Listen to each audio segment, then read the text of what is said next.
Hi everyone, Kasey Thompson here. I was asked this week if I feared death.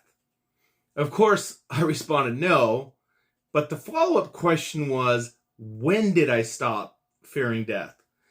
That's a great question. It made me really kind of think back and ponder for a minute. And yeah, that really made me kind of stop in my tracks and say, when was it that I stopped fearing death?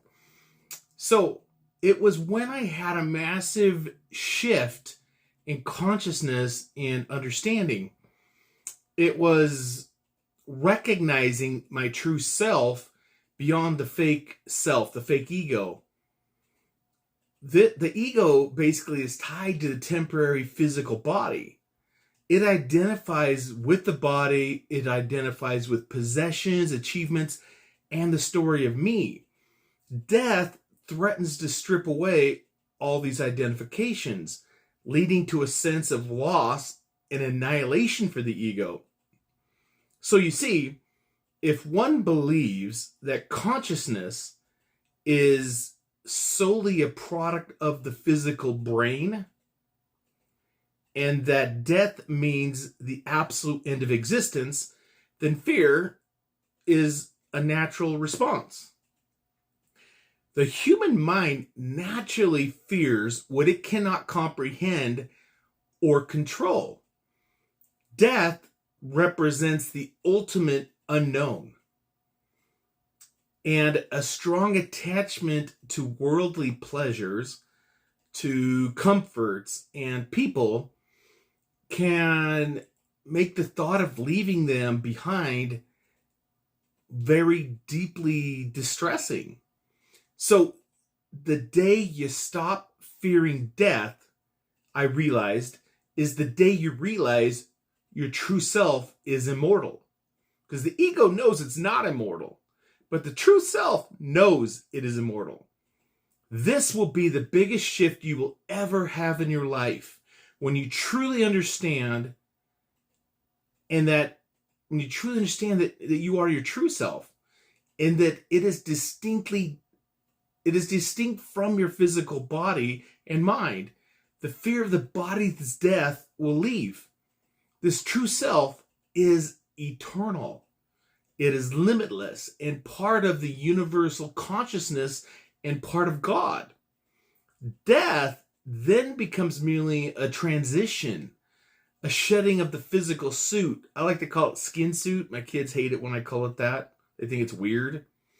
Rather than an end to existence. By practicing mindfulness and being fully present, you anchor yourself in the now, where death is not occurring.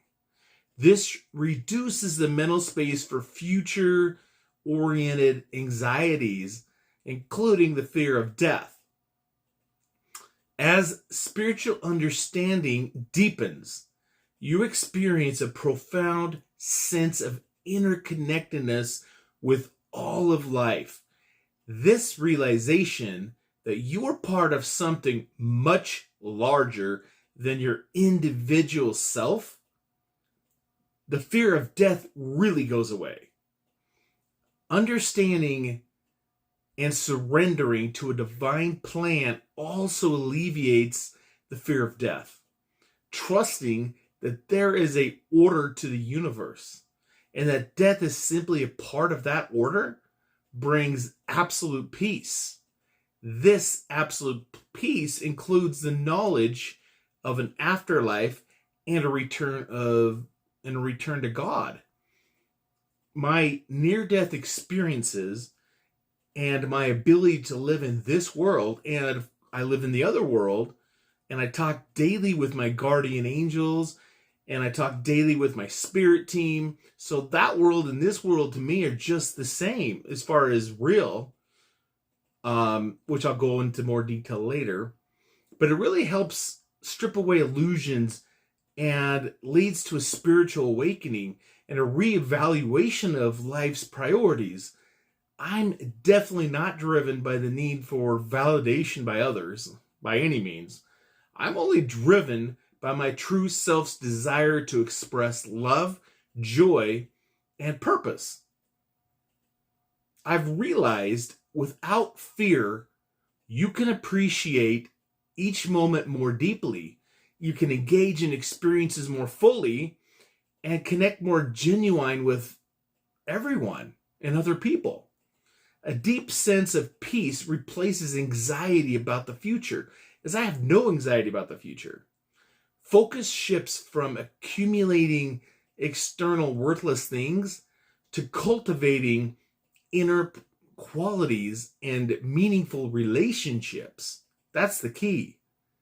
Please like, share, and subscribe. God bless. Love you all.